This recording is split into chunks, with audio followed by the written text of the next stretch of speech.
Bonjour à tous, j'espère que vous allez tous très bien. Aujourd'hui on se retrouve pour une nouvelle vidéo, donc vidéo d'analyse hebdo sur le chart du Bitcoin.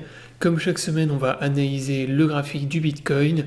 Avant de démarrer la vidéo, comme d'habitude je vous rappelle que l'analyse est effectuée sur la plateforme PrimeXBT. Donc PrimeXBT est une plateforme qui vous permet de trader les crypto-monnaies, de faire du copy trading, et bientôt on pourra faire également du co-vesting yield, donc qui va bientôt arriver et qui permettra à tout le monde de staker les crypto-monnaies. Donc maintenant on démarre la vidéo d'analyse. Donc cette semaine, donc on a eu un move extrêmement intéressant sur Bitcoin.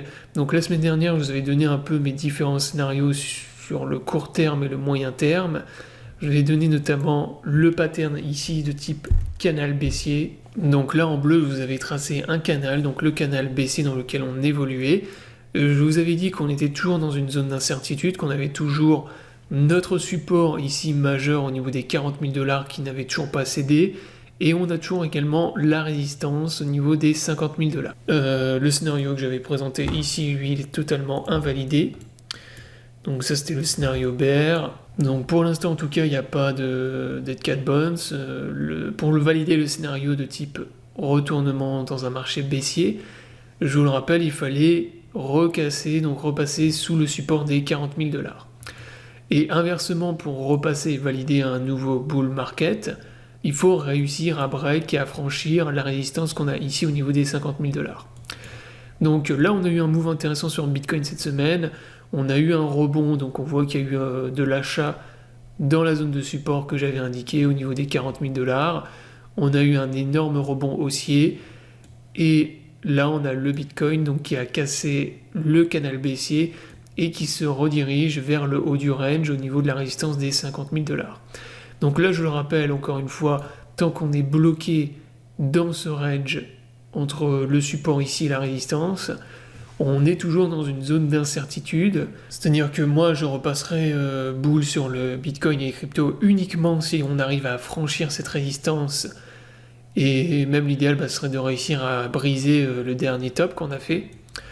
À ce moment-là, ça veut dire qu'on repart dans quelque chose de bull, voilà, avec des sommets à nouveau de plus en plus hauts.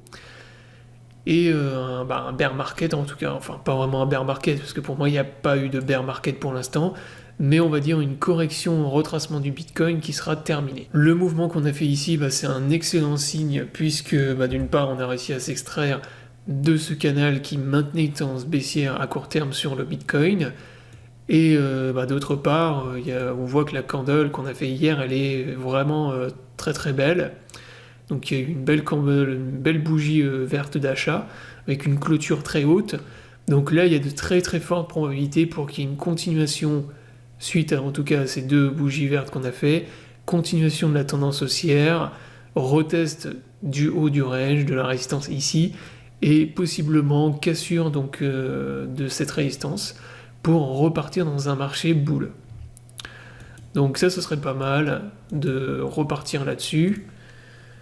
Ce qui invaliderait totalement le scénario de bear market de type dead cat bounce. Et ça permettrait de relancer la tendance haussière sur le marché et de repartir pourquoi pas dans un bull run, dans quelque chose de très bull, pour pouvoir faire plus tard, donc peut-être à la fin de l'année, un nouvel ATH sur Bitcoin. Donc voilà pour l'analyse sur le daily. Sur le 4 heures, on voit que le support il a été extrêmement bien défendu. Là vous voyez qu'on a vu le taper une fois, deux fois, trois fois, quatre fois. À chaque fois ça a été racheté systématiquement. Et là il y a eu un énorme short squeeze. Donc il y a quand même quelque chose qui me gêne un peu avec ce pump. Dernier truc que je vais vous montrer pour l'analyse, ce sont les volumes. Alors là les volumes, je ne vais pas vous les montrer sur PrimeXBT, je ne sais pas pourquoi ils les affichent pas. Donc je vais vous montrer directement les volumes sur TradingView. Et là vous allez voir que c'est quand même étrange. Hier on a quand même fait une énorme journée d'achat de plus 10%, avec une candle qui a fait plus 10%. Et si vous regardez sur les volumes actuellement bull qu'on a, ils sont toujours très très faibles. Donc les volumes sont absolument ridicules.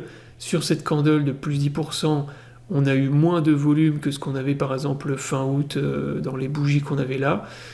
Donc voilà, ça c'est le truc que je trouve un peu étrange sur ce pump d'hier, c'est les volumes qui sont absolument ridicules, surtout sur une bougie comme ça. Normalement on aurait dû taper des volumes au moins similaires à ce qu'on avait en juillet ici, sur ce genre de bougie, au minimum, et là on a eu des volumes absolument ridicules.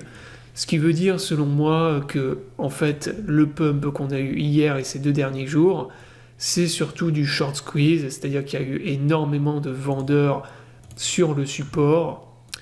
Donc il y a eu beaucoup de vendeurs qui sont positionnés là-dedans. Il y a eu quelques manipulations, donc les whales, les gros portefeuilles ont fait en sorte qu'on ne brise pas en fait ce support. Et une fois qu'on a réussi à briser le canal que je vous avais donné, là il y a eu un énorme short squeeze. Et vous avez tous les shorts, donc les gens qui avaient short avec du levier, qui se sont fait liquider et rect dans cette candle. Mais voilà, c'est quand même le truc qui m'inquiète un peu sur ce pump, en tout cas qui me pousse à rester prudent pour le moment, c'est l'absence de volume d'achat, clairement. Pour moi, c'est surtout du short squeeze.